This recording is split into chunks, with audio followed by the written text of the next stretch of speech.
What's going on, Washington fans? I am Josh Taylor at Josh Taylor FB if you follow me on social media from Bleacher Report, and I'm joined by two other content creators and contributors for the Washington Commanders. We've been all struggling this season, but we're at the end, guys. Tomorrow is the last game before the misery ends. I'm excited about it. But I got my guy Mason Kinnahan, who I met at was it training camp a couple times this off season. I don't think were you at any games I was at. Not this year. No, I don't think No, so. I didn't think so. And then I met Manny King at the bottom there at what was it? Was it the preseason game or was it week one? I think it was week one. Yeah, it was that preseason game against the Ravens, I believe. Yeah, that was our Super Bowl. That's all. Super Bowl, yeah. That's the only banner we're gonna hang this year. What's going on, Doug? As we go through this live stream, just really talking about the Senior Bowl, which we're just at about 3 weeks away. It's coming up. It's coming up quick, guys. I've been to the last. I want to say it's 5. The first one I was at was like right before COVID, so I want to say it's either 2018 or 2019. But Mason and Manny, is this y'all's first one ever going to? Yeah, this is my first one. Cool. Same with you, Manny. So first off, I just want to talk about that real quick. What's y'all's like expectations? What are y'all most excited about? Obviously, it's a huge event down in Mobile, Alabama. Really good atmosphere with Jim Nagy's built. A crazy, pretty much like the. I don't want to say it's like the Pro Bowl of like college football, but it's an all-star game for the best players that are in the draft. Going back for the last few years. What's y'all's expectations? You want to go first, Manny, or? Oh yeah, I can go first. Yeah. So for the most part, just getting a feel of the whole process. See what kind of the scouts what they're looking for in players. Different skill sets, different traits. And how the players carry themselves throughout the process too. They're going to try and put their best foot forward. You kind of want to see the competitive edge in a little bit. Even though it's going to be a week of practice and a lot of one-on-ones. There's a lot of competitive there, a lot of competition there, as I've been seeing, but it's going to be good to see firsthand. So yeah, trying to get like you, Josh. So we're getting honestly, dude, I'm glad you mentioned like the atmosphere and then just my favorite part every year is just seeing how the players interact. And it's just so funny how relaxed they are. Like they are all themselves. They're not out there like, oh yeah, like this is like some business trip kind of thing, like serious. Like they're out there having fun. Like obviously, like this is a huge opportunity for all of them. But just getting to know the players, like that's the best part every single week. What about you, Mason? Yeah, I think interviewing players, talking to them, and also just seeing them in person, I think is going to be a whole lot different than, you can watch film all you want, but seeing them actually play in person is going to be pretty cool to see. And seeing how big some of them are. I know we're going to talk about some guys today that are like 6'7" and 6'6" and stuff. So like seeing it in person, I think is going to have like a good amount of influence on how we're going to scout them, especially since how big the Senior Bowl is. Yeah. It's going to have a pretty big impact on pretty much the draft process as a whole. Yeah, there's only like one guy that's really surprised me. That was last year seeing DeJuan Jones in person. That was like, oh my God, this is a real human being. Like just seeing him after practice, like standing next to him, I was like, holy smokes, this guy makes me look so small. What's up? We got another Josh T and Roll Tide, another Alabama, Washington Josh T. That's very rare. So appreciate you stopping by, Josh. But like you said, Mason, we're going to talk about some big guys today. Obviously, there's still some more invites coming out. There's a couple added today. Rasheen Ali from Marshall, running back, a guy that I like a lot. And then one of my guys, Javon Foster, we'll talk about, was added last night. So there's some more invites coming in. Obviously, this is the first year. This is what I'm most interested in because it's never happened before.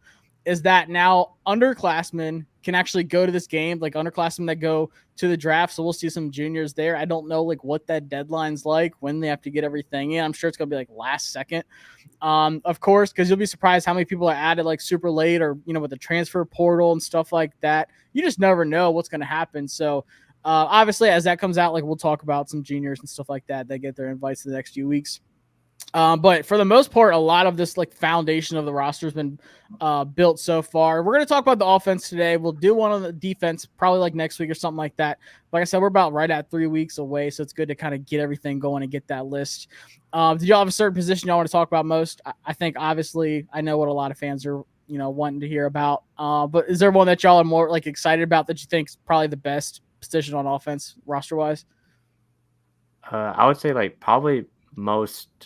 Like the deepest position at the Senior Bowl probably is going to be, the offensive line, because the battle in the trenches, like we have first round guys on both offense and defense going to the Senior Bowl. So the battle in the trenches is going to be definitely probably the biggest thing to watch for the Senior Bowl. Yeah, and like when you look at practices, man, I think you mentioned like the one-on-ones and stuff like that. The battles between the offensive line and these edge rushers and these power guys up the middle, that's the main thing I'm looking for. So obviously there's a couple things with Washington. We're going to talk about like draft wise, where they could be at in the position, and then also like where you could see some of these players going. And I have PFF too. So we can, if there's someone you want to do a deep dive in, like I said, I got some film on a couple of these guys I want to take a look at and just kind of look at their numbers on PFF and stuff like that. But for the most part, I've been a huge Talise Fuaga fan for all season long, just seeing him against the Pac-12, which has probably the best edge rushers, out there this year. SEC might have something to say about that, but especially UCLA. Oregon had some good pass rushers this year. I think Fuaga is probably one of the best movers, but I don't know if he's going to be in a position for Washington to get, because I think he's right there in like top 15. Manny, what do you feel about Fuaga? Do you think he's really out of reach for Washington? No, I love him as a prospect. But yeah, I'm right there with you. I think, unless we somehow maybe trade back or we trade up with that second or third pick, maybe we could, move into that middle range there. But other than that, probably out of our reach. But I would love him on this roster. I mean, what if we pull a Texans and get like, say we get Caleb or Drake, man, and then just trade back up? Not to like the 3 spot, obviously, but like top 15, top 20. Get a guy like Fuaga. Tyler Guyton could probably sneak in. You see him out here out of Oklahoma, right tackle. Probably one of the more athletic offensive lineman that we'll see at the Senior Bowl, a guy that could sneak up into the first round. He could be this year's DeJuan Jones, like I was talking about for last year. Graham Barton is another guy who could be a late first round pick. Do you think that's even an option, Mason, that Washington could trade back up into the first? Because we do have 2 seconds. So you do have some ammo. You got some picks next year too. So what do you think? Yeah, I definitely think it's an option, especially with having 5 picks in the first, 103, I think, or 102. Yeah. Like, Washington has the ammo to make a move if they want to. And I think it could definitely be in the realm of possibility. Now, again, the new front office is going to kind of decide where the emphasis is going to go in the draft, and if they want to have more quality or quantity. Which, I mean, you can still get quality on day 2 and day 3, but do you want to use multiple day 2 and day 3 picks to move up into back into day 1 is going to be the question. So I think whoever's going to come in and be our new general manager is going to, and seeing the general manager's history in the past, I think is going to be a pretty big deciding factor on how Washington approaches this draft.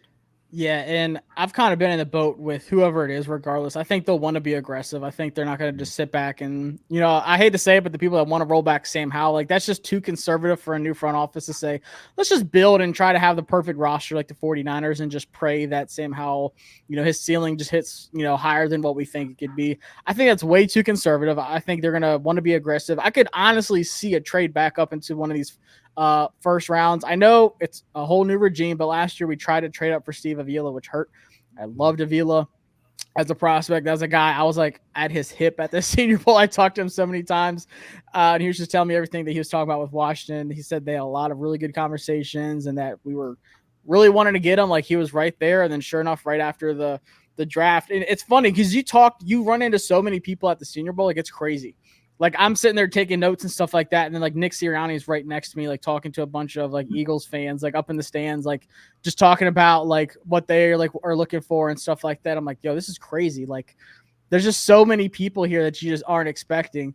And it's just such a great experience. I can't wait for y'all to experience it. But taking a look at the draft position, obviously I'm watching the Steelers and Ravens game. You can probably see the lights behind me going off over it. Ugly game, by the way. We need the Steelers to win.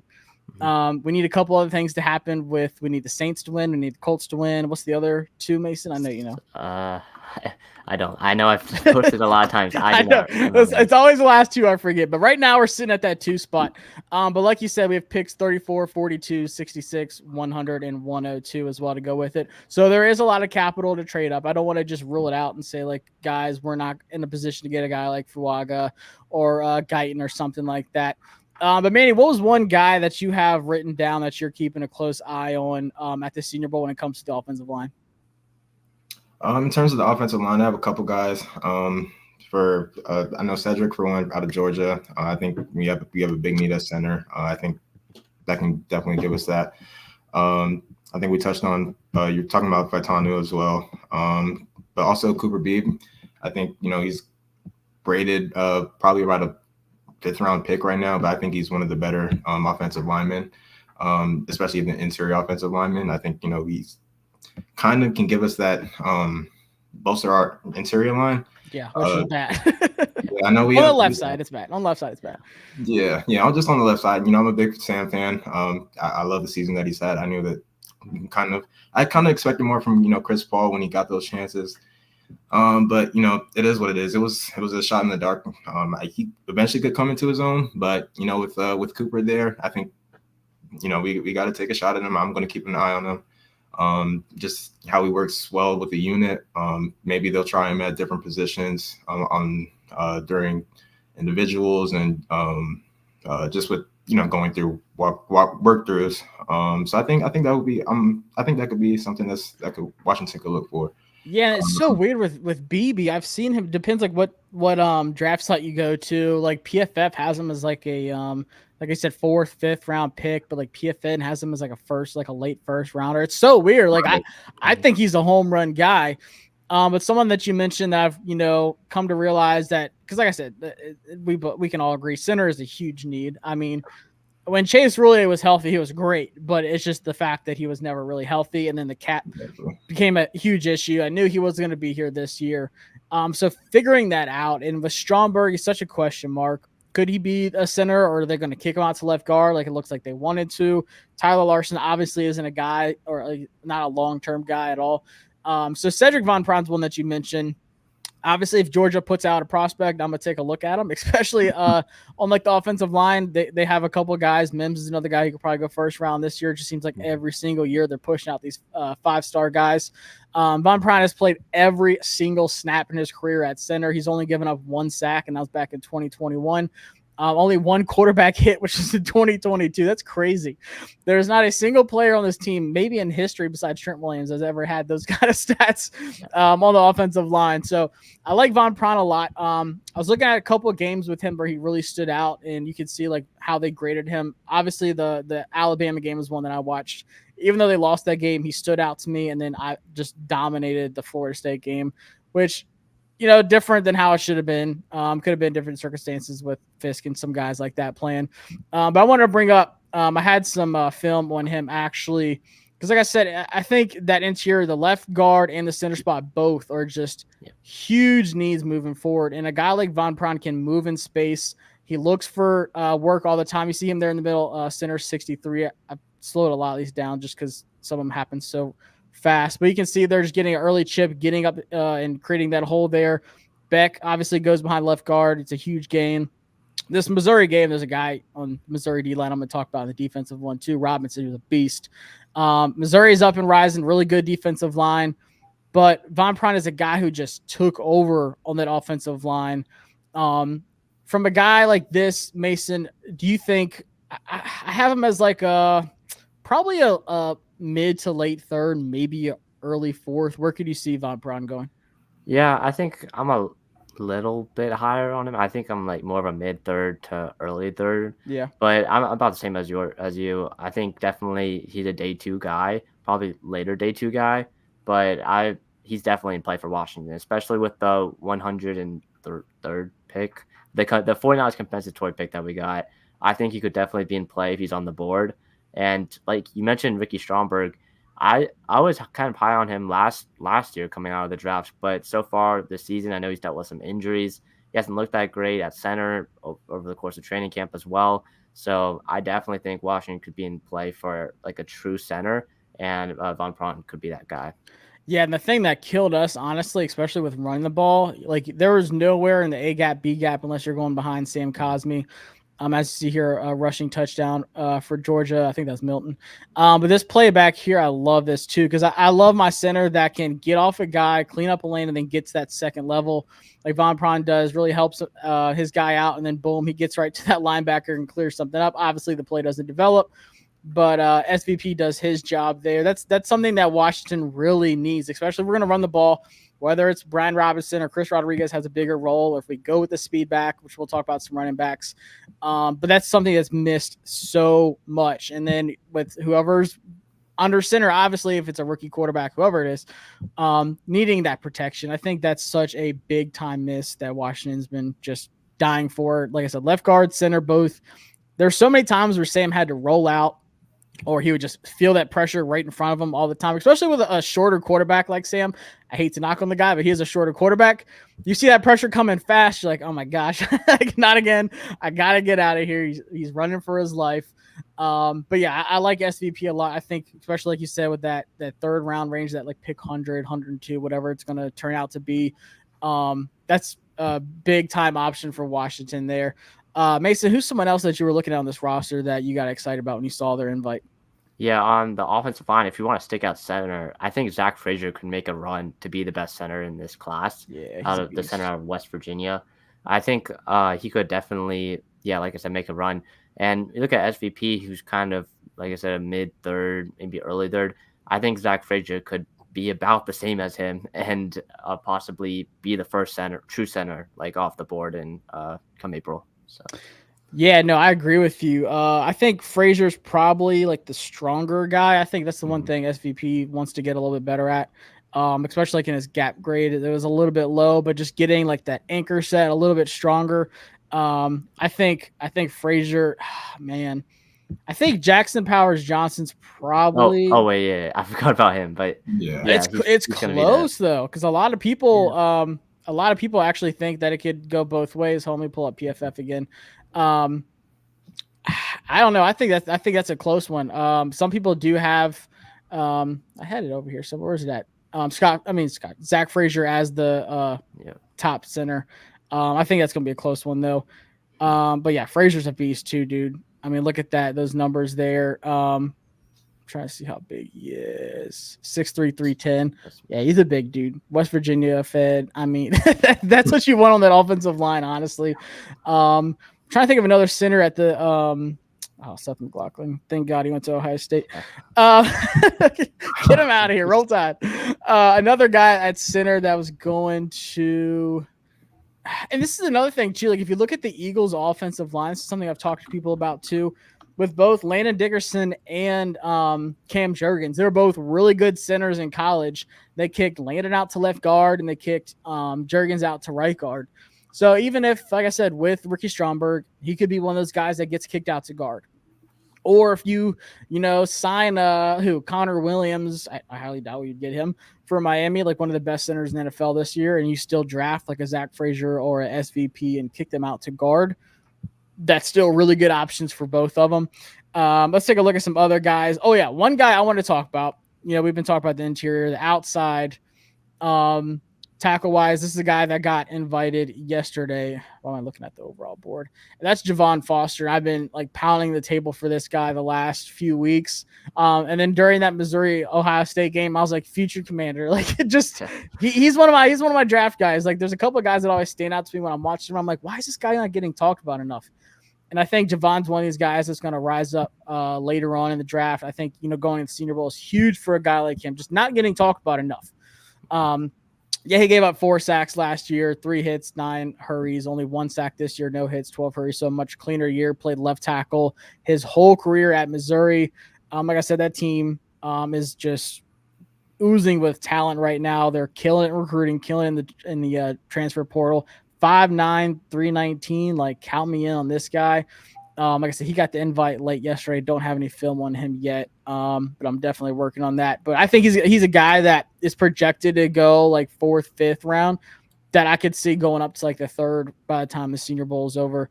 Because we are in a position, we talked about it, where he could possibly move up to the 1st round. But obviously a guy like Olu or Joe Alt or something like that is not going to happen, guys. I hate to say it. Like, Manny, like, are you like completely over that whole like Joe Alt and like Olu like possibility?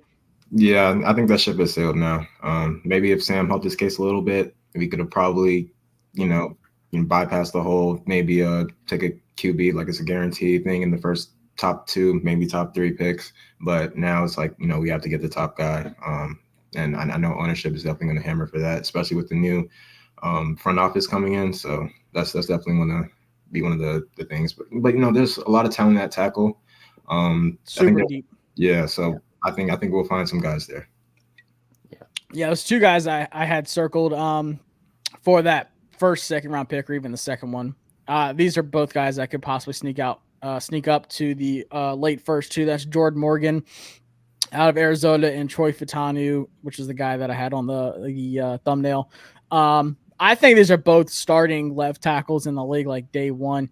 Jordan Morgan like went through it this season. Like he faced the best of the best. You want to look at the UCLA grade with guys like Latu, both Murphys. Oh my gosh, dude, that was his best game of the season.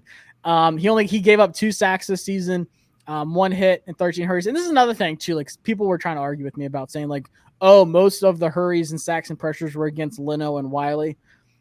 Like, well, duh. Like they're facing the premier like pass rushers, the edge rushers compared to like a Larson at center, like going against a D tackle, unless it's like Sexy Dexy on the Giants or something like that. Like, obviously, you're going to get most of your sacks from the outside. But I'm telling you guys, left guard and center is the weakest spot of this line. And you do have money invested in Wiley, so maybe you kick him out to left guard, and then we're in that right tackle market again. But nonetheless, a guy like Jordan Morgan, if we do move on from Leno, whatever we decide to do, I think he's one of the best ones in the draft. Like I said, if it wasn't such a deep draft with like so many guys up in front of him, he would probably be a first rounder in any other draft. Like last year, he's probably a first rounder. Next year, he's probably a first rounder, and he might still be this year. Like he might sneak into that late spot. But let me see. I had some film on him too against, like I said, UCLA, where it was just, I mean, ridiculous. Like I would love a guy like Latu on the line, anyways. But he's going top 10 probably. He might fall. He might fall a little bit due to his medical. It depends on what. Yeah, that's why you see all these videos coming out with him right now. He's been working out today. He posted like 6 clips. He's like, I got to get this out there. Yeah. But Jordan Morgan, I had to like find this on another site, so it's not as good. So this is a UCLA game. But like I said, I think he had some injury history too. Was it last year he was hurt? But still, like quick feet. I mean, he is a stone wall, just stops guys in his tracks. Even against these speed rushers or try to go outside of them, like he squares back up with them. I mean, Latu there tried to cut inside and go outside on him, and he wanted nothing to do with it. He's like, nah, you're not going to get past me, dude. So like, I'm a huge Morgan fan. If this ended up being our first pick in the second round, like I said, I think he would start for us right from the jump. And same with Fatanu too. That's a guy I want to take a look at. But yeah, Morgan, he went through the gauntlet last year. Look at that, clearing out the edge, getting to that second level, creating a hole for the running lane. I mean, just next level stuff. And not a lot of people watch Arizona football, obviously. They could have like 2 or 3 of the top guys in the draft next year. They got a lot of dudes coming out. Let's see. Richard said, Josh, honestly, you're taking a quarterback the first round or you're building around Sam. I mean, I'm taking a quarterback every day of the week. There's no way in the world I'm rolling with Sam Howell. I don't think this fan base could even survive a season with Sam Howell at quarterback next season. And the front office wants nothing to do with it. So let's take a look at the invites again real quick to see. Let's see. I know you mentioned BB. Oh, yeah, let me show you Troy Fatanu. Because like I said, this dude, and obviously we still have one more game of Fatanu left in the national championship against that Michigan D line. Super excited to see that. But I was watching this Oregon game back and back and back, and you see him left tackle there, 55. I think he's going against Birch there. A lot of people are questioning his arm length. I think Jim Nagy came out and said he's already at like 34 and 3/4 inch arm or something like that, which is fine for left tackle. But some people like kick this guy at a left guard. Don't have him as left tackle, but honestly, I'm fine with him being at left tackle. You see him there handling that stunt with ease. Oregon try to, chip him, go inside, nothing. That whole game, Futanu just flashed for me. I love watching that. Obviously, Penix is throwing dimes, which we get to see one more time, like I said, against Michigan. Manny, have you got to watch a lot of Troy Fatanu film, and what was your thoughts on him? I think I didn't really see the arm length being a problem. Like you said, there were 34 and 3/4, which I think that's pretty standard. Yeah. So I think that's overplayed a little bit. I would love him at left tackle. I don't think we have to move him to left guard, but if somehow maybe we find another tackle prospect, then maybe we could try moving him there. But I don't really think there's a need to do that. I think he would be perfectly at left tackle there. Yeah, and I mean, I would even be fine if we did double down like those 2 second-round picks we have. If we went like a Jordan Morgan or a Patrick Paul in a Fatanu together, Mason, would you even say that's out of like the equation, just doubling down on offensive line, since we do plan on going tackle like from the jump at with quarterback in the first round? Yeah, I don't think it's out of the question at all. I mean, we talked about Andrew Wiley being on that contract for the next 2 years, but again, you can move him inside the left guard. I think that'd be fine, and then maybe move a different guy out to. There's a lot of options that you can do, especially if you draft a guy like Fatanu, who could maybe move inside the left guard. You could have Morgan at left tackle, Fatanu at left guard, and have both of them develop together. I think that'd be pretty interesting to watch throughout the season. And a guy like Patrick Paul, I think we didn't really talk about him that much yet, but I think he has a lot to prove at the Senior Bowl, because he's a guy that was an arguable first rounder, and I haven't seen a lot of praise for him lately. I think he's kind of fallen off a little bit compared to other tackles in his range, like Jordan Morgan and Fatanu, who both have looked better than him over the course of the last few months. So I think it'll be pretty interesting to see how he performs at the Senior Bowl.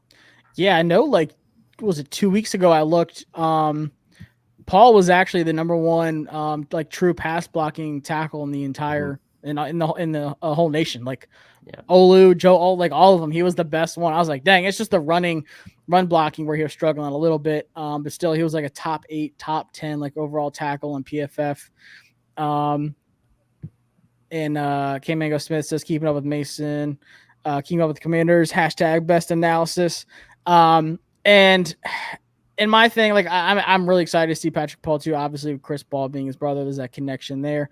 But I was just watching this rep Fatani one more time. He's such a good mover, going from left tackle, coming across like that, and sealing off the linebacker to create that running lane for Dylan there. Like that's what I want. And that's another thing. Like, if you do go a big tackle like a DeJuan Jones or like a Mekhi Becton, something like that, he's not making plays like that. So Fatanu gives you that flexibility to get out in space. And even the one before that one, you see him already move in here. Just that ability, whether it is in the run game, I think we could go with a creative offensive mind like a Ben Johnson or a Frank Smith or something like that as the next head coach. To where you're doing stuff like this, you're sending those big guys out in space and creating these run lanes, some trick plays and stuff like that. So Fatanu gives you that flexibility. But he's just such a fun guy to watch. And this is probably one of my favorite left tackle prospects to watch, because a lot of people are like, oh, he's going to be undersized in the NFL, blah, blah, blah. But he handles everyone that I've watched with ease. Like, I haven't seen him struggle against anybody. So Fatanu is a guy I'm definitely keeping an eye on at that left tackle spot. So we talk about offensive line pretty much the whole time, because that's the most important position if you're a Washington fan. But outside of that, there's a couple other guys. Quarterback wise, there's been some really good invites. Nagy kind of leaked that Penix is a guy that's going to be there too. They haven't made it official yet, but it's definitely going to happen. Are you even entertaining that we could go, like, maybe we do go tackle first and then get like another quarterback later on? Like a Bo Nix, Joe Milton, no. Spencer Rattler, no. Bo Nix, maybe. I think Michael Pratt's going to have a lot of people talking to. I think Michael Pratt's super underrated because of his injury. Sam Hartman's like 40. I'm not really interested in that. But other than that, this is a super loaded roster. Like I said, they're saving a spot. Jaden Daniels has an invite. He hasn't accepted it yet. That's the big question mark that everyone's going to wait on. I highly doubt he does anything. Yeah. No, he shouldn't touch another football until the combine or his pro day. Oh no, Watt just got hurt and he's holding his knee, by the way. Yeah, it's not good for our Steeler chances, but it's still 7-7 in the third quarter. Man, are you even entertaining any of these quarterbacks? Like I said, Bo Nix probably being the highest one as of right now, outside of, taking a tackle first and then going quarterback. Honestly, no, I'm not considering that. No. Maybe if he has a good, I don't know. I can't see it, honestly. I do think, he's put a lot on tape the past couple of years, and especially from his first couple of years at Auburn. I think Bo Nix would probably be the only other person that we take a look at. I know Mike Pratt is he's going to be the one that's I'm going to be the most interested in watching. But other than that, I can't see us taking one of these. Yeah, Pratt's a baller, dude. Yeah. I think he hurt this year? Or was it last year he was hurt? I think it was Was it last year? I think it was beginning. It's thought either Was it It's at the probably? beginning of this year or last. Do you think? yeah, Yeah, but like, beginning of this year, but when probably. he was playing, like that dude was on. But outside of that running back, I will say real quick about quarterback. Mhm. The one thing I am really interested in is seeing if Joe Milton can actually throw the ball 80+ yards. oh yeah, That's probably the thing I'm looking forward to most about yeah, quarterback. and he's gonna do it too. Yeah. He's gonna try it. I mean, he was doing it at the Manning Academy. He's definitely gonna do it Mhm. here. But it's just funny how much hype Milton had before the season. It just died off so quick. Like he just can't like constantly. His accuracy was off. It's like he just was depending on just throwing a deep bomb and praying something happened. And then like Brew McCoy wasn't getting open, getting separation, stuff like that. So Tennessee's offense just wasn't what we hoped it to be this year. Well, I mean, I'm glad that it sucked as an Alabama fan. But my take on running back, I think for Washington this year, because the draft class next year is going to be ridiculous. I mean, I think it's one of the deepest running back draft classes ever. I'm okay, and I've been wanting this for so long, like an elusive running back. Whether you want to say he's a third down back or he's a complimentary like running back 2, whatever, like a Bucky Irving, Estime, or a Benson, anything like that. I'm dying for that. But if they decide to go like late round or undrafted, this is the place to get one. Especially Cody Schrader, like from Missouri this year. One of the more talked about guys. He's like a walk on. He got invited. It's like what he was playing like D2 or D3. Yeah. And then Missouri was like the only team that wanted him. And then he just popped off this year. Ray Davis is another fun one. And like I said, Rasheen Ali was a late add. He was added today. Super fast guy. Like I would love Rasheen Ali here, even with that injury that he had last year. He has a good burst to him. Manny, are you even like wanting a running back, or you just want to run it back with what we got with B-Rob and C-Rod? I think we'll probably run it back with B-Rob as a lead back. I think maybe we'll take a look at. I want us to take a look at Bucky. He's not going to be in the Senior Bowl. I think he is, but no. I think we're definitely going to take a look at him. I want to say I think he'll be the great change of pace back, receiving back as well. I think he was graded highly in elusivity too. Tough for me to say, but pretty elusive. I'll just say that. So I think he'll be a great add. So I think other than that, nothing from the Senior Bowl that I'm probably looking at from the running back position. But yeah, I'll just keep my eye out for them. Yeah, and it's funny because there always is one that like pops out. Like Tyjae Spears was a guy who went off at the Senior Bowl. I've been told, I haven't watched literally, I can't sit here and say like, oh, I'm big on this guy. But Vidal from Troy, I've been told like he's a beast. My buddy covers Troy. He's like, dude, you got to watch this guy. He's going to light it up at the Senior Bowl, watching him as like a late round guy. But like I said, Washington needs that so bad. And I think what's Brian Robinson's longest run of his career was like 20, 30 yards. Like it's not that much. Like he has the screen passes where they're like big plays, but as a straight up run, his longest run is like, I want to say it's like right at 30 yards. Chris Rodriguez brings us a little bit of juice, but do you think it's enough, Mason? Like I think that was like, we're missing that JD McKissick kind of guy. And we thought Antonio Gibson was going to be this guy, but Gibson's vision is just bad. Like he can't find that open hole to use his speed. He has to be in space to that's already there to make something happen. No, I think we should definitely at least eye one of these guys, or like you said, Bucky Irving in the third round. I'd say it could be a possibility, but I think like Ray Davis could be an option, maybe. Yeah, I like Ray Davis later on in day 3. But the people I'm really looking at, probably Ray Davis, Rasheen Ali, and Cody Schrader will be the 3 that most people are gonna watch. Yeah, I think Marshawn Lloyd's gonna be a little too high for him. If we do go a high, like I say high, but third round for a running back, it would have to be like a Bucky or a Estime, or Benson. Benson would be, oh my gosh, if we had a competent like offensive minded head coach that like would like to do exciting things and our offensive line was better, like Benson would feed families on this team. And then tight end, this is where I have a couple draft crushes. And I honestly don't see Logan Thomas coming back next year. I think the tires have no more tread on them. Are you done with the Logan Thomas as a tight end experiment, Manny? Yeah. I had hope early on, but it's just, there's a lot of things with the injuries and then, the speed. Obviously speed isn't really, ideal for what you want in a tight end nowadays, but I think he knows it too. And his blocking too. I feel like there's a couple of prospects in this class that could easily just, give us what we need from that position. Yeah, and honestly, one of my favorite draft crushes, Ben Sinnott out of Kansas State. Oh, yeah. I love this dude. He's so much fun to watch. And Kansas State wasn't like a terrible team. Like they've had, really good running backs. They've had, what's his name? Will Howard. That's his name, right, Mason? Will? Wait, they just went to went to Ohio State. Ohio State, yeah. So I mean, they've had pretty good quarterback play the last few years, but Ben Sinnott, I remember watching the Alabama game last year in the not the Rose Bowl, but like the bowl game that they were playing in. And he was one that stood out to me. I was like, I'm gonna keep a close eye on this guy next year. And he is so much fun to watch. I actually have that game with the Alabama game, and he's such a good blocker. But I don't think they used him enough in the receiving game, which he was a big time threat in the receiving game too. Like we need that guy that can, either whether he's lined up in the slot or he's in the backfield. Like Kansas State moved him all over the place, and you can see that they were gracious enough to put an arrow on these all 22 films. But he's super hard to tackle, like really good contact balance.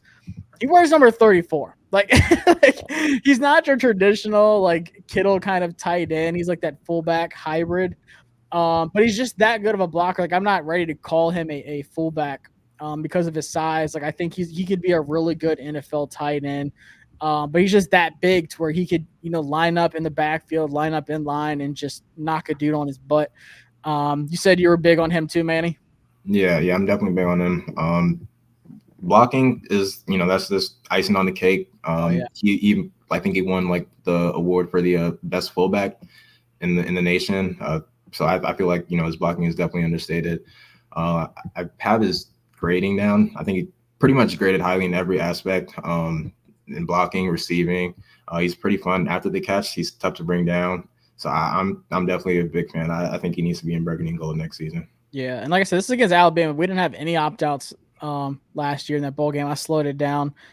Like the high pointing it and dragging that second foot, that's an NFL catch, dude. Yeah, dude, he's so much fun to watch. Like I said, there's a couple like group chats I'm in with a couple guys that cover like the draft that are Washington fans too, and they're like, dude, Ben Sinnott's one of my guys too. I love this guy. Against the second level, just ready to be physical. And it's crazy. I think he's projected like 6th or 7th round. I have no idea why. I think like I called last year, I was like, Brenton Strange is a guy who's going to rise up quick. I think he's going to be drafted higher than people expect. I think Ben will too. Oh man, Ben's going to win like every award that Jim Nagy gives out because he is like the epitome of like what Jim Nagy loves. Like this is the kind of guys that he wants there. That'll do anything. He'll play like any position on offense. Like he doesn't care. He just wants to play football. I mean, look at that. Just setting the edge on Chris Braswell. Like, are you serious?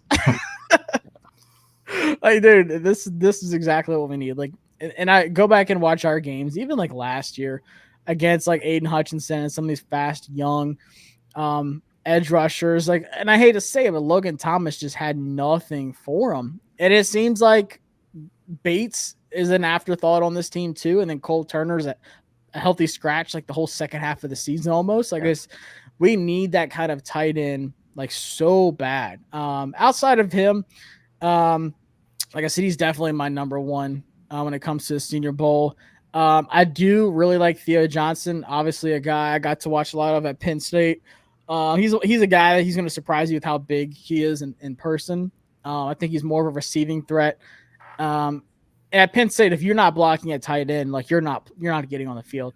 So he has no problem doing that too. I think he'd be a really good red zone threat. I mean, especially this year, Mason, I'm sure you watched the Penn State games. The offense for Drew Allard went through the running backs and the tight ends. Yeah. So what's your thoughts on Theo Johnson and even Ben Sinnott? Like I said, those are probably my top 2 tight ends.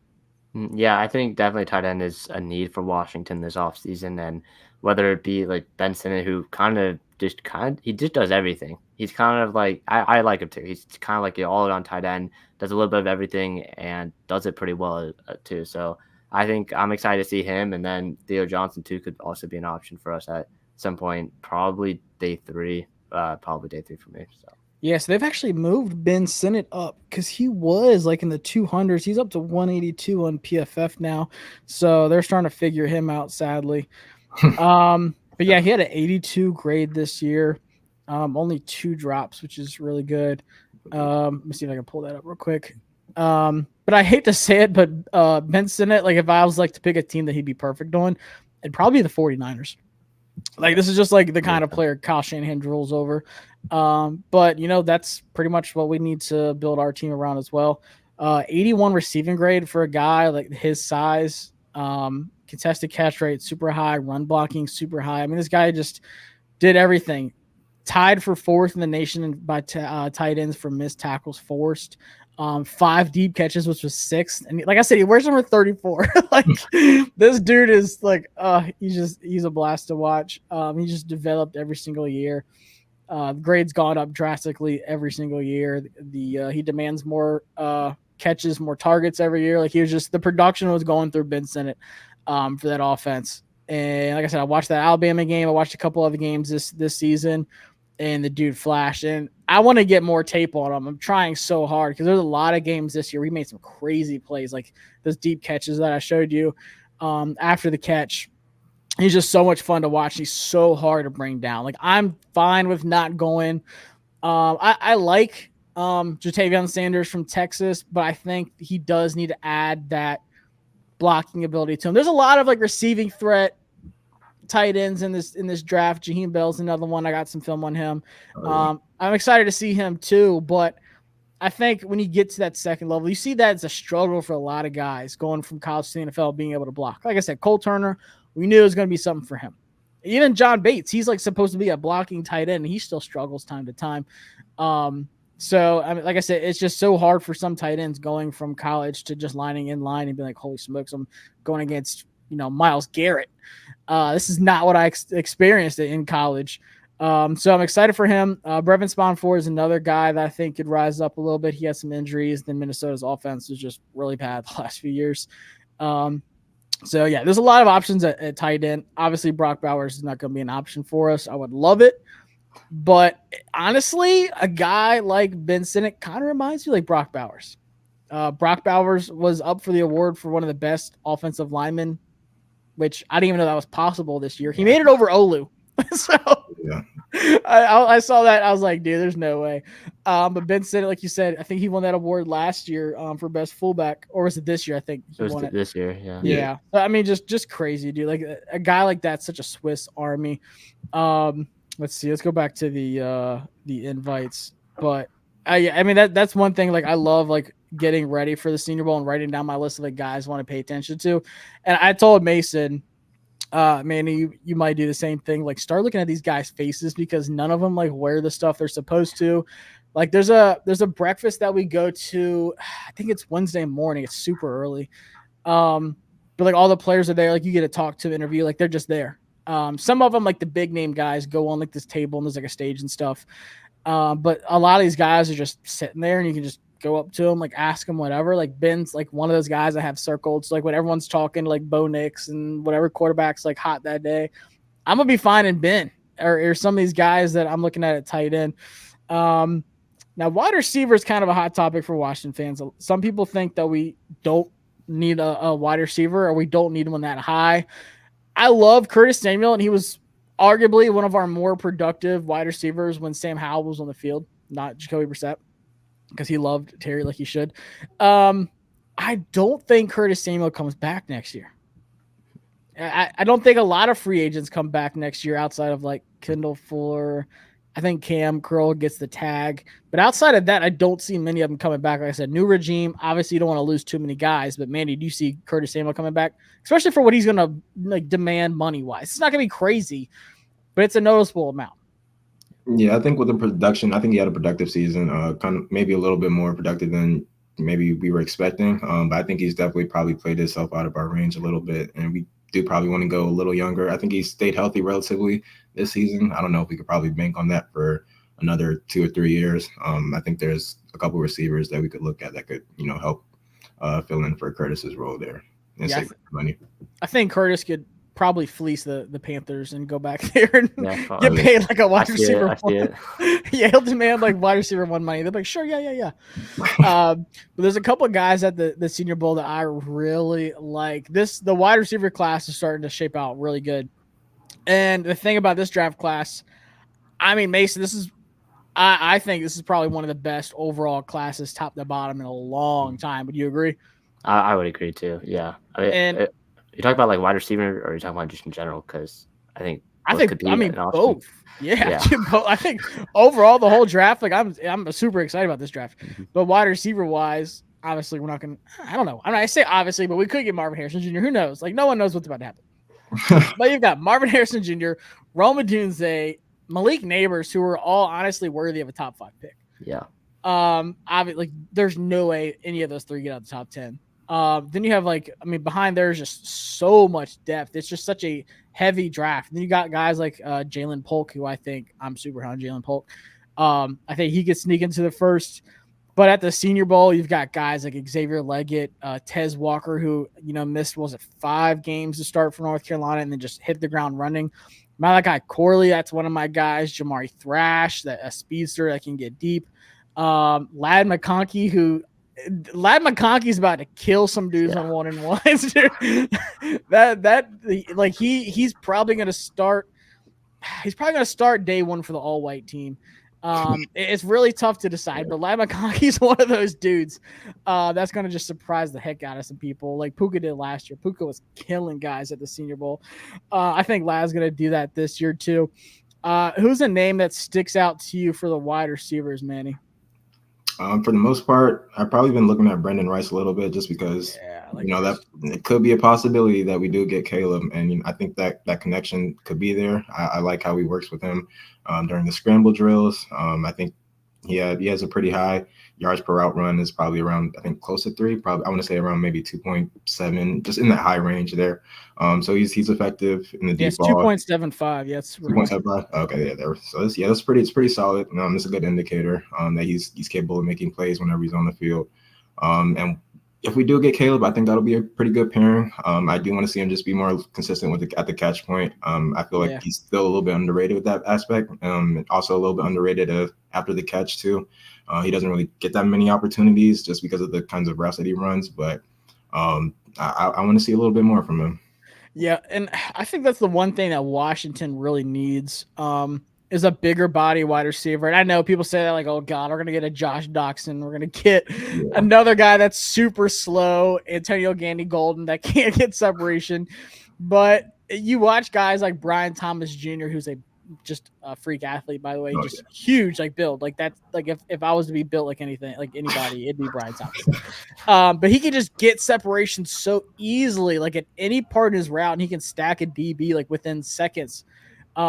Brendan Rice, in my opinion, is kind of in that same realm. That really surprised me of like how easily he got behind DBs. And at 6'3", 210, PFF has him number 71 on their big board. Like you mentioned, the one thing that I'm really struggling with is his contested catch rate's only 25%, which is pretty low. It's in like the bottom quarter percentile that he should be in. But still, he only had 2 drops this year. He had 9 forced tackles missed, 8 deep catches. Wasn't used a lot for the screen game for Caleb and them, but just a really good deep target for him. He had 70 targets, 45 catches, 791 yards, and 12 touchdowns. So majority, which I mean, their wide receiver room was stacked, by the way. Taj Washington's coming out too. I think Branch didn't really do too much. He's going to be a beast, but for some reason they didn't utilize him as much as I thought they would. But Brandon Rice just took a huge step forward. People are going to want to draft him just because it's Jerry Rice's son, but it has nothing to do with that. What were you about to say, Mason? And I got something mixed up. I thought it was Taj Washington that entered transfer portal was Dorian Singer. I don't know why. Yeah, somebody else did enter, but Taj Washington's another guy, super small, Singer, but just a crazy wide receiver. But yeah, no, I'm keeping a close eye on Brendan Rice because, like I mentioned, I don't know if Washington would go second round on a wide receiver. It's really tough to tell. But they do need a guy that can demand like a lot of attention because it will help out Terry. I think this offense was really bad for Jahan Dotson this year. I was super disappointed with how he, I don't want to say his numbers, but because if you go back and watch the games, watch the film, you're like, he is open sometimes. Like he is schemed open. I don't think it was all Eric Bieniemy's fault. It just wasn't a good pairing from those 3: Jahan, Sam, Eric Bieniemy. For some reason, it just didn't work this year. Some wide receivers do have that sophomore slump, like it's a thing. RS Swimmer 84. There's way too many slot receivers at the Senior Bowl. I feel like Jahan fits better in the slot, so I want another outside receiver. I could absolutely see Jahan going to the inside, especially with a guy. Let's just say we get Johnson out of the Lions. He schemes everybody open. Like if you watch their games, like you watch our replays, we'll have like 3 or 4 guys running routes like really close to each other. Johnson's complete opposite. Like there's at least 2 wide receivers like on the opposite sides of the field, and then in the middle it's spaced out. Like he does really creative things. I think Jahan in the slot could do a lot of damage. So yeah, I'm with you. I would love an outside receiver. Like I said, somebody that can demand the ball, and especially another deep threat. So yeah, I like Brendan Rice. I wish that his contested catch was a little bit better, but that's something he can work on. He has really solid hands. Mason, who's a wide receiver that stands out to you?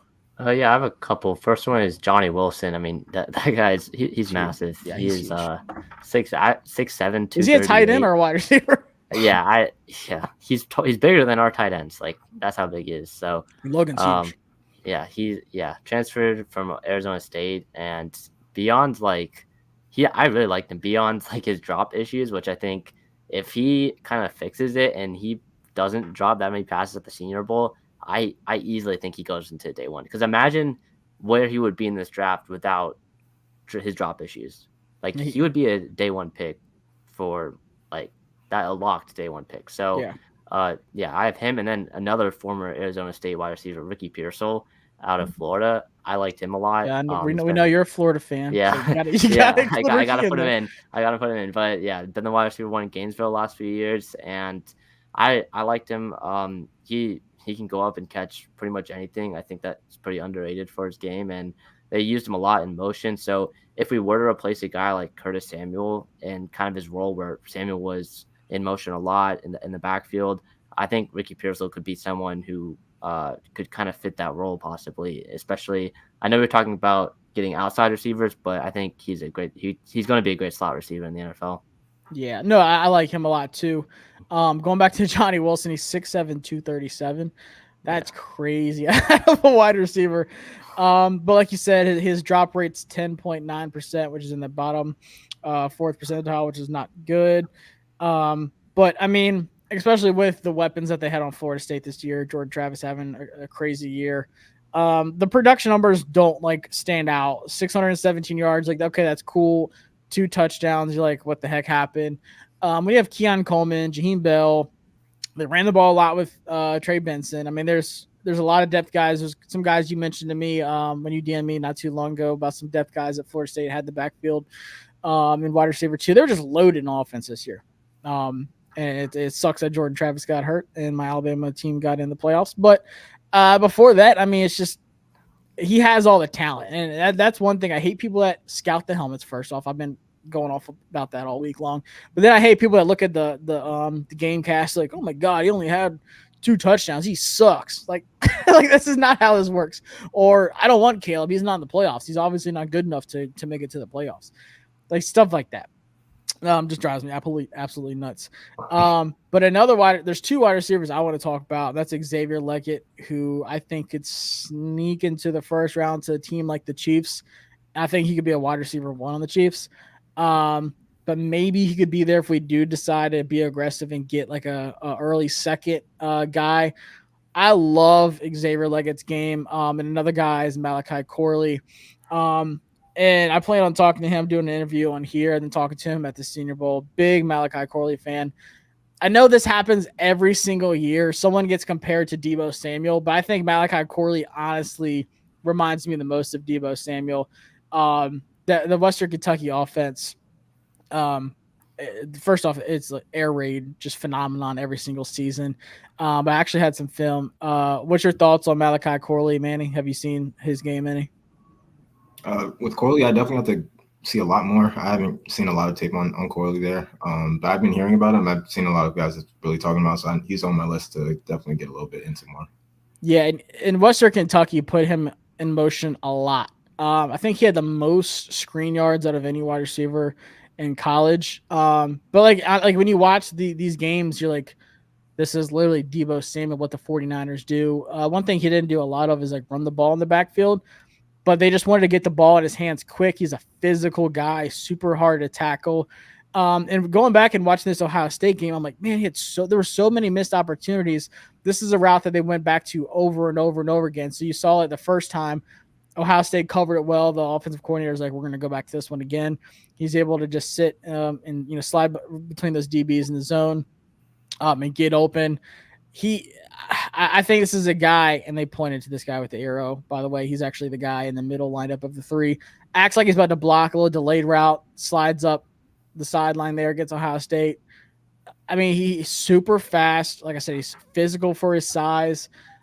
This is a guy you could put in the slot. You can put him outside. Like I said, you can run with him in the backfield, which I thought we would do with Curtis Samuel some more this year, but he only had 6 or 7 carries for some reason. And then you see this bunch of information on screen. I meant easy. I'm gonna plow you over to get to the end zone.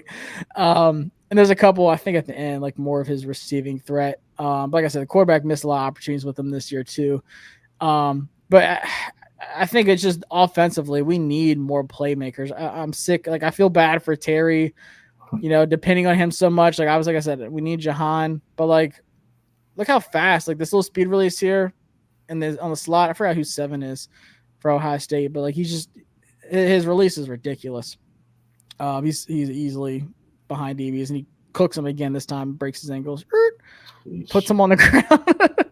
Luckily, he had safety help. But like I said, the quarterback just gets rid of the ball so fast for whatever reason. But I love watching this game. I watched it a couple times, but there's a couple other games this year where he had huge production games. He hates going down. I'm a big Malachi Corley fan. I think right now I probably have I can see him going second, third. This wide receiver draft is just ridiculous. I'd probably say the highest he would go is middle second. I think the lowest he would go is early third. But they just kept going back to that same route, and he was open every time. But they only fed it to him once or twice. So his route tree is not the most polished. But I think once he gets, with better quarterback play, I think it's a good offensive scheme at Western Kentucky, but there's just so many missed opportunities where I'm like, dude, he's open. Give him the opportunity to catch it. You just throw a pick 6 and you had him wide open on the left side of the field. This is the plays that I love the most about him. Getting the ball, running dudes over. Sheesh. His contact balance is ridiculous. Yeah, I see the Debo comp there. Yeah, I see the Debo comp. That's the plays you see from Debo every Sunday. This is probably one of the best ones. Just buries the guy in the ground. Yeah. Hit him with a little choke slam here. Jeez. And then get upfield, get them legs moving. Like I said, he's fast. That guy was catching up to him. Boom. He finishes with 10 yards of separation. That DB had no shot. I love his game. And I think you want to talk about going from Curtis Samuel to a guy like him. I see some Curtis Samuel in him too. Like I said, with these screenplays, with that physical. That's one thing people don't give Curtis Samuel enough credit for was these third downs, how big he was for us and how hard he was to bring down. I think he'd be a really good pickup for us too. If we go late rounds with a wide receiver, Jamari Thrash is probably a third rounder too. He can get deep. He's fast. I'm trying to think who else is going to be there. Man, I don't know. There's a lot of guys I think could be a late round pick. But like I said, I'm excited about Ladd McConkey. I think he's going to kill some dudes. Jacob Cowling is another guy that's really good. He's kind of undersized, kind of small. Before we wrap up wide receivers, anyone else that really stood out to y'all? I just want to hear your opinion on your guys' thoughts on Tez Walker, because when I watched him, I wasn't impressed. And I know you saying that you had him as a round 2, round 3 guy, so I just want to hear your thoughts on him. I need to go back and watch more of him, honestly. When I'm watching North Carolina, I'm watching Drake May. And I do see a lot of drops. But there's drops by a lot of people. It's not just him. We pull up his drop numbers and stuff like that. Tez Walker. Because I don't think it's terrible, but I know he struggles against man from what I saw. Let me see. What do you think, Manny? Have you seen Tez Walker? Yeah, like Mason said, I wasn't really impressed. I think he could be a solid receiver, but I think you definitely want to see. I mean, he might not have a lot of drops per se, but it's just when he catches the ball, I think sometimes the way he catches the ball can kind of hinder his yak opportunities, and you just want to see him have more consistent catch point techniques as well. Yeah, it's just not the prettiest, but he's reeling it in. Just try to zoom in a little bit more. So yeah, yards per route run's good. Contested catch rate's phenomenal. 6.8. It's not a terrible drop rate, but you want it to be better. Like, what was Jahan's when he came out? It was something like crazy good. Yeah, it was pretty low. That was one of his like highlights. So yeah, it was the lowest in the class. It was like 2 or something. Yeah, it was or like a super high 1. But yeah, graded versus man only at 56.6. But like I said, he did miss those first 5 games of the season, so like you don't know how much rust is there. Like he's fighting with the NCAA trying to play. Yeah. So Drake May didn't have him those first 5 games, and he still had 700 yards and 7 touchdowns with Drake. Alabama transfer. I was just watching like the game against UVA, and especially on the last few drives, like he looked like undraftable on the last few drives. Like he couldn't create any separation off a snap. Like he was getting pushed around, and I don't want to say anything, but maybe like his effort wasn't really. It didn't really seem like he was trying that hard on the last few drives against UVA, and they ended up losing the game. So yeah, well, UVA does have a really good secondary. But I'll have to go back and watch that one. Like I said, I haven't watched enough Tez Walker to be like, yeah, I don't think. But it's just from what I've seen, a lot of people have him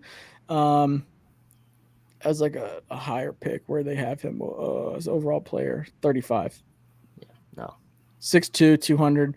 I mean, size-wise, a really good build. Yeah. The main thing I want to look at is, especially if he is struggling in man, like how does he get separation in man? Like, is he struggling at the release?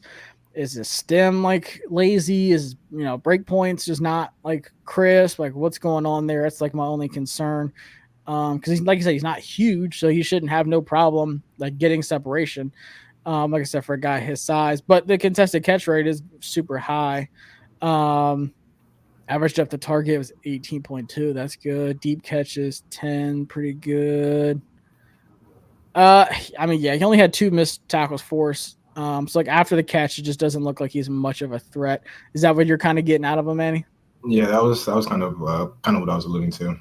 So he's good to catch it, but after the catch, yeah, yards after catch 2.8. That's not good. 469. So I'll have to do a little bit more digging on Walker and see what's going on there after the catch. Yeah, I didn't know it was that bad. That's 469 is that's crazy. All right, let's do this to end it because this is always fun.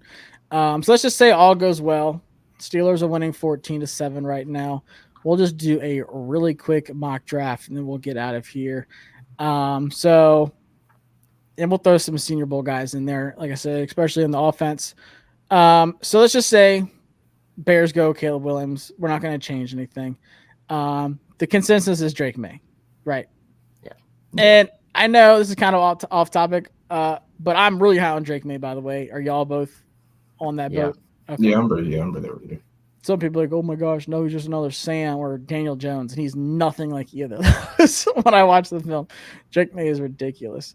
All right, so here we are. We see a couple of those guys pop up for the Senior Bowl that we've talked about, whether it's offensive line, wide receiver. Cam Kinchens is really good, by the way, too. Yeah, he's nice. Probably the best, like middle of the field safety in the whole draft.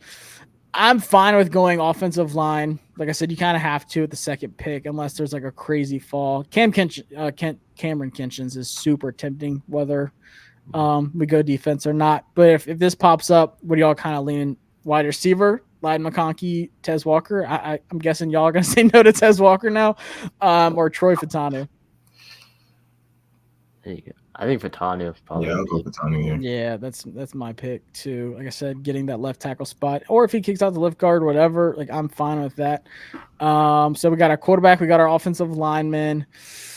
All right, some other guys like I talked about, Xavier Leggett. Why is Chop Robinson? Yeah, dude, why is he falling? I've seen that a couple times. They moved him down to 46 on their big board.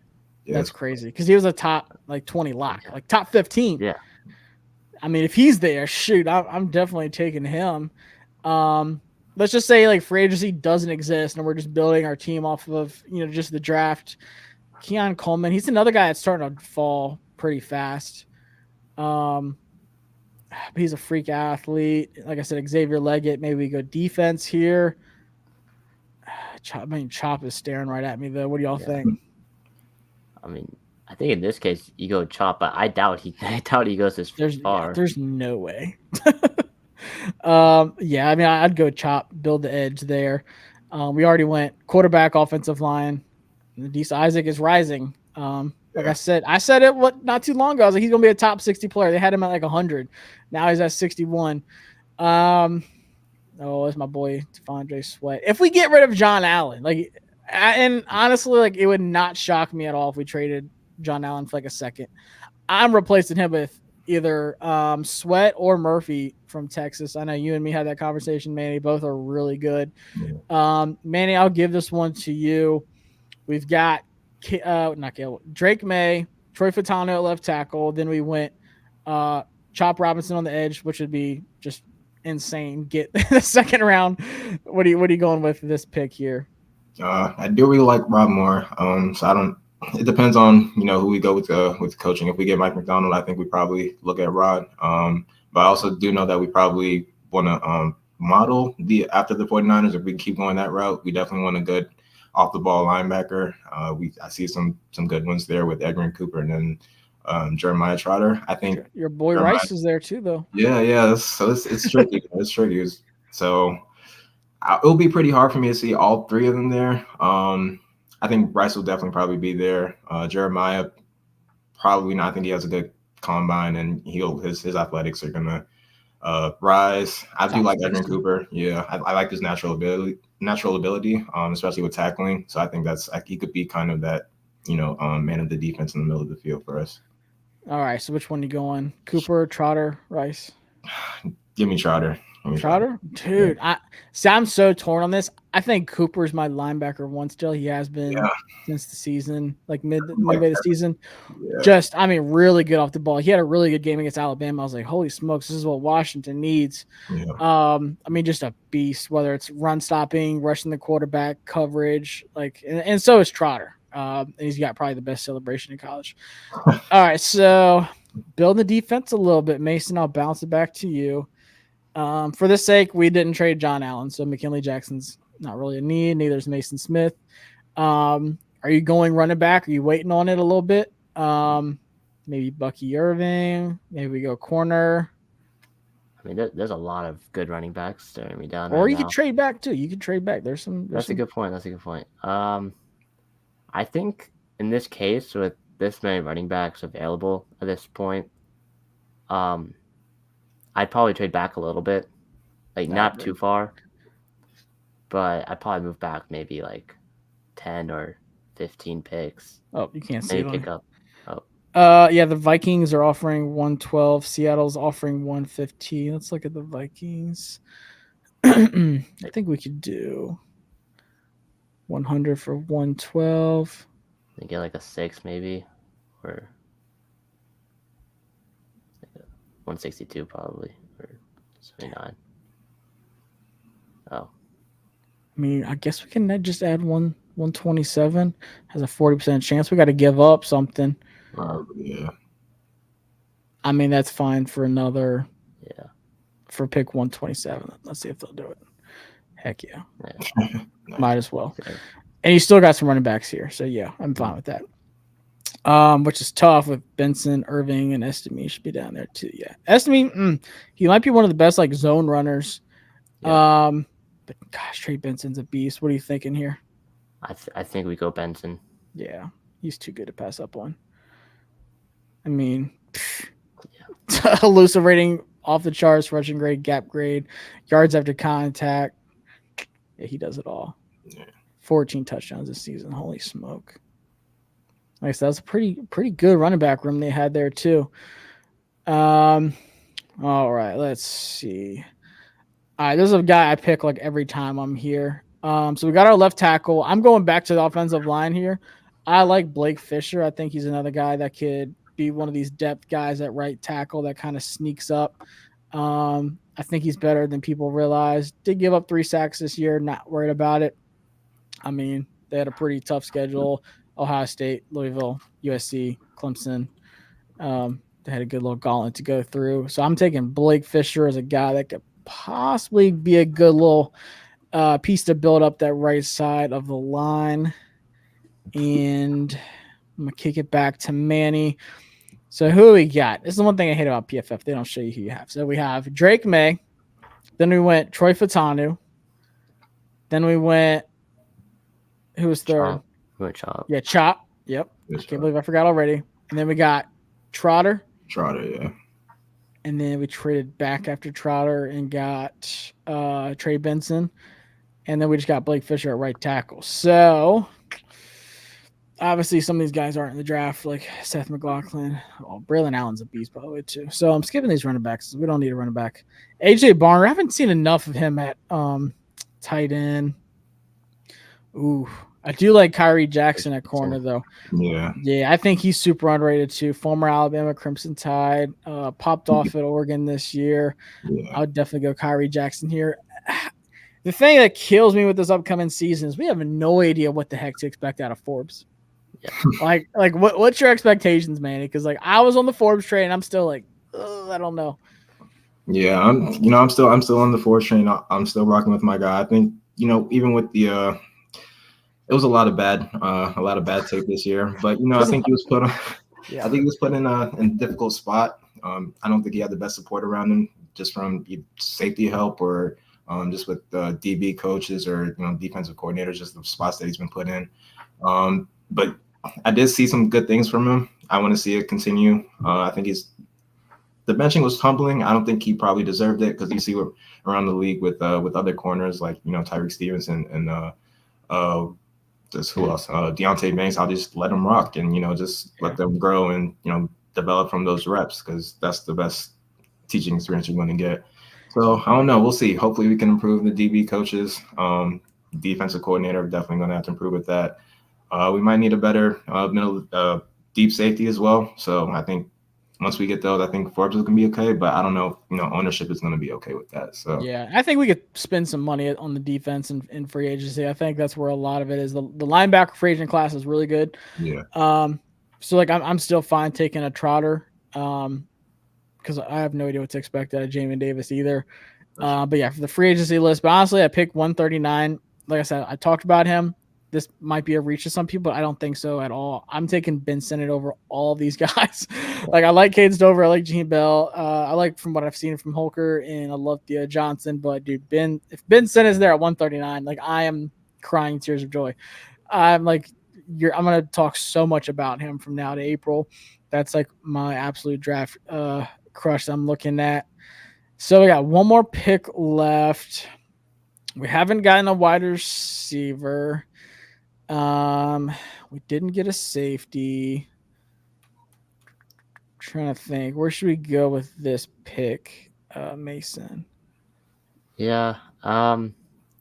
We haven't gotten a receiver yet. You could look at the board for. I know Malik Washington's there, but yeah, you want to talk about like contested catching, like.